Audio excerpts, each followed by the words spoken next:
Hi, and welcome to the Keys Please podcast.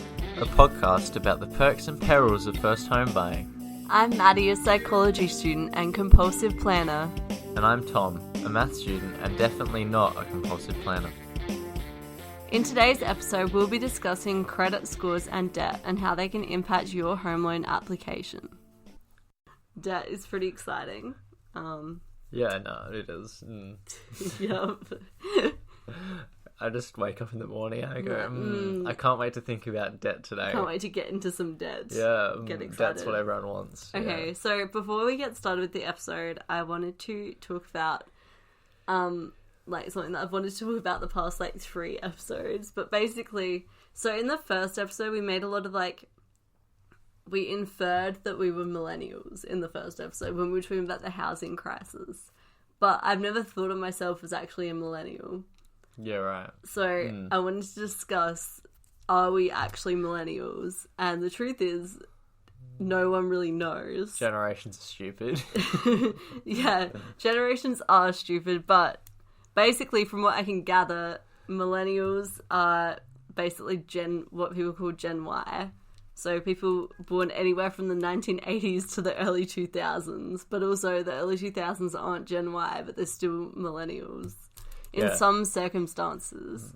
But Gen Z is like what we are, which is technically born from mid-1990s to no one knows when it finishes yet. Yeah, probably mid-2000s. Yeah.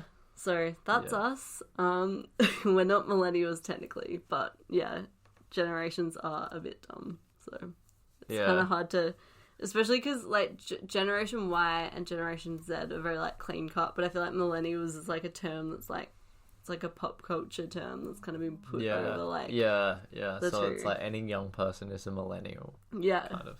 Yeah, and even some people older people that you wouldn't expect to be called millennials. 38, they're technically millennials. Yeah. So, yeah.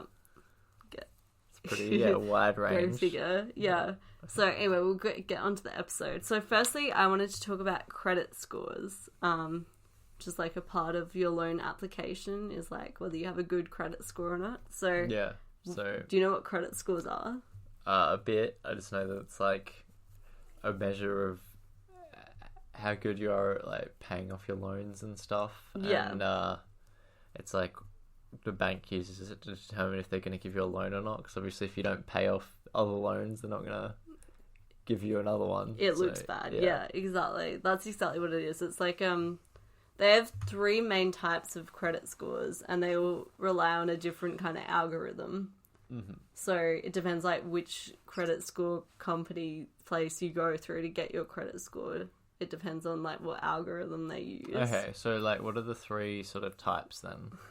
So there's the Equifax, the Experian, and the Ilion in Australia. There's other types out of Australia.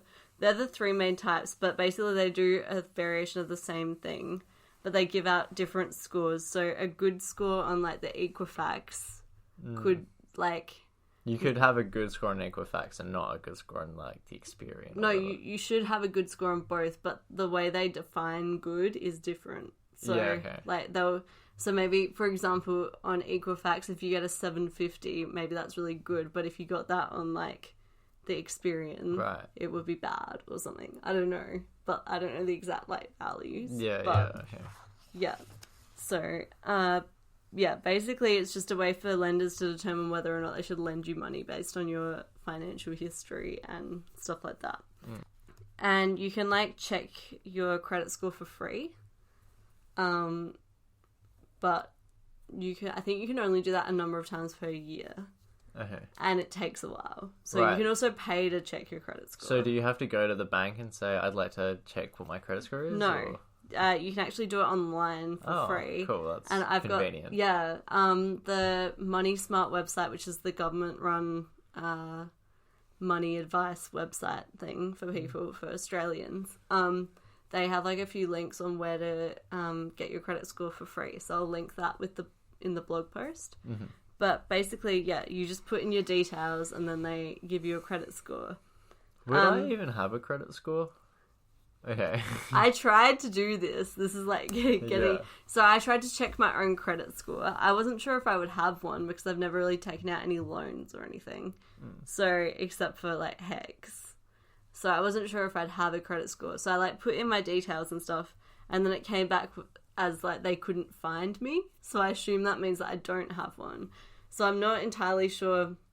I assume because these links are supplied by like the government website, like they're safe to use and everything, and like they're legit, but I couldn't prove that because I couldn't get one for me. But I think that's just because I don't have a credit score.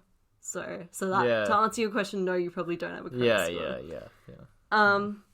So checking your credit score prior to applying for a loan is really important. Because you need to know whether or not you're likely to be accepted or rejected based on your credit score. Because you don't want to apply for a loan and get rejected, because then that affects your credit score. Wow, really? Yeah, so the more times you apply for a loan and get rejected, the worse your credit score gets. That's kind of So you really need to know your credit score before you go in and put yourself out there and apply for a loan. Whatever it is, it doesn't matter if it's a home loan or any other loan. If you can get rejected from a loan, it looks bad on you, and you get like a black mark next to your name. Right. Yeah. Okay. Oh, actually, now I think about it, that kind of makes sense. sense, because it's like it stops people from just going down to different banks trying to get a loan that they can't afford. Yeah. Exactly. Yeah. However, if you are in a tricky situation in which you need a loan desperately for some kind of essential item, like you need to loan a fridge, like you need money to loan a fridge or something, there are other things that you can do. But I might do another episode on that sort of side of loans and everything. But just get it's some also fake details, pretend to be someone else. Don't do that. But I'll link the Money Smart article that also covers like what you can do if you really need money fast. Because there are ways that you can do it that won't completely negatively affect you and will let you borrow money even if your credit score is bad. Oh yeah, I saw a meme recently saying like, don't let anybody tell you you're worthless, and then it had the cost, like the value of each body part in the human body. I love that. And so like, yeah, you can just sell one of your body parts. You only need like, you'll be fine. You only need one eye, so I mean, yeah. Technically. Yeah. So how your credit score is calculated is like a number of factors. So it is determined by the type of credit provider you've used. So if you've used like a bank, or have you used like a payday loan scheme sort of thing, or like have you got a loan from Cash Converters, it has all of those details, and then the amount you've borrowed for like the entirety of your... So if you're using your... like more dodgy places, is that like Yeah, bad? your credit score is less good. But yeah, it depends on the amount you've borrowed for the entirety of your financial history, basically. The number of credit applications you've made. So that's why it's important to have a good credit score before applying, because it affects your credit score. On any unpaid or overdue loans, any issues, agreements you've entered into relating to bankruptcy. So if you go bankrupt, your credit score not looking great. Yeah. Obviously. That's like Yeah. pretty self-explanatory. But thought that I'd add that. Also, any like relevant personal details like your age or where you live Yeah, okay. as well. Right. That's all factored in. Yeah. Just Okay. like the price of living, that sort of stuff. Also, yeah, how old you are. Yeah. And Okay, that that'll thing. make sense. Yeah. Yeah. So, yeah. And as I've said, you can access it online, or if you want it faster, you can actually pay to get it. So it should they should be able to get it to you basically the same day if you pay to have it All done. right. How long does it take if you... It depends what it is. Okay, so like I don't know from personal experience because they couldn't find me. So Yeah. it took like a week to not find me. Right. So I don't know if it takes longer if they do find you or if it takes less time. Yeah, I guess because they have to check a bunch of different banks and stuff, whatever. Yeah, so I'm not entirely sure, but it does take longer if you do it for free. That's what I do know. Yeah, so I assume that you're like taking out all these loans or whatever at different banks and stuff. Where do they like How do they like collate all that information into one like sort of thing that gives you a credit score? I assume when you like go for those loans, they know your entire history already. So like, I don't know. There must be like a file on you that all of the lenders have. So they just need to find like the last one. Yeah, no, I'm sure there is. I reckon it's the Illuminati keeping track. Yeah, it's definitely them. It's the all-seeing eye just knows. Checking your credit score is also a really good way to avoid fraud.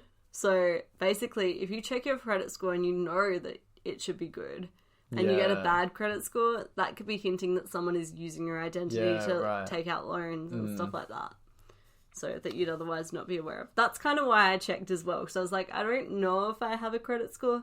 But if I do, it might mean that someone is like using my identity like to do stuff. So what if you like expect a really bad one, you get for a really good one? Does that mean someone's taking out loans in your name and then paying them off? them back on time? Yeah, I feel like that's good. That's all good. Let them fraud you. No, I'm kidding. But you're still losing money in the long run.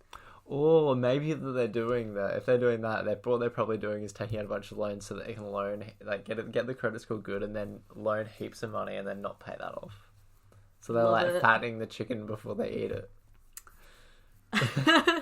That's so elaborate. Yeah, I love thinking like randomly, abstractly. I love thinking as if like, well, hey, what if I was just a person who was trying to be fraudulent, just ruin everything. Yeah, I love a fraudster. Fraudster, I love it. So how to improve your credit score is another point. So basically, can you bribe anyone?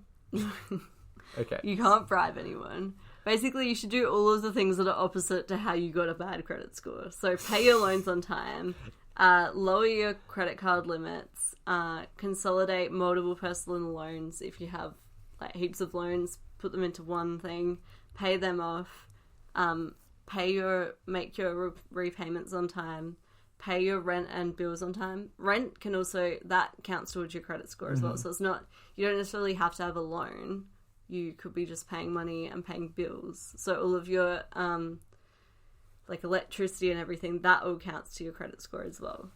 And obviously paying your mortgage if you have one, and all of those associated loans on time, and paying your credit card off in full each month if you have a credit card. Yeah, what about like paying fines on time? Oh yeah, definitely. Yeah. That also makes a difference. So if you don't pay a fine, that like negatively affects your credit score. Anything basically that you do with money affects your credit score. Like, yeah. And actually, it is interesting that I'm not sure if I've talked about this on the podcast before, but basically something that's new that's happening now because people are using their cards to make payments and doing online shopping more is that when you go for a home loan application, they're not just looking at your credit score, but they're also looking at your bank statements, which is actually worse, really, because then they can make judgments based on your bank statements about what kind of spender you are. Right, yeah. And think about, is this person reliable? They spent $3,000 on one jacuzzi, maybe. Yeah, like a last-minute decision. Or, like, if they see that you're, like, regularly having, like, a massive, like, retail therapy session on a Sunday and, like, spending heaps of money, like, not responsibly, they're less likely to, like, lend you that. They'll psychoanalyze your spending. Yeah. Also, even if you've had, like, apps like Afterpay and stuff like that, they can see that on your statement. So even if you've always paid them, they can see like that you've used it on your statement, and they can make judgments about whatever, and it's their decision whether they lend you the money or not. Whether it's fair or not is a different story. It's probably not fair. Maybe not. They can make, well, I don't think it is, because it's like your money, you should be able to spend it when you want, but I guess they but it's their money they're giving you this to this spend. is true. Yeah, I know, but they should be able to like assess, as long as they're not too picky. Yeah, it kind of is an invasion of privacy. Yeah, that's how it feels. It feels a bit like, oh, that's weird that people can see like that I had a craving for like iced coffee and bought a whole bunch of iced coffee. Like, this is a real story. True stories. Well, exams do that to you. Yeah. But like, yeah, I don't know. It's like, it makes me feel weird, not just like that they're looking for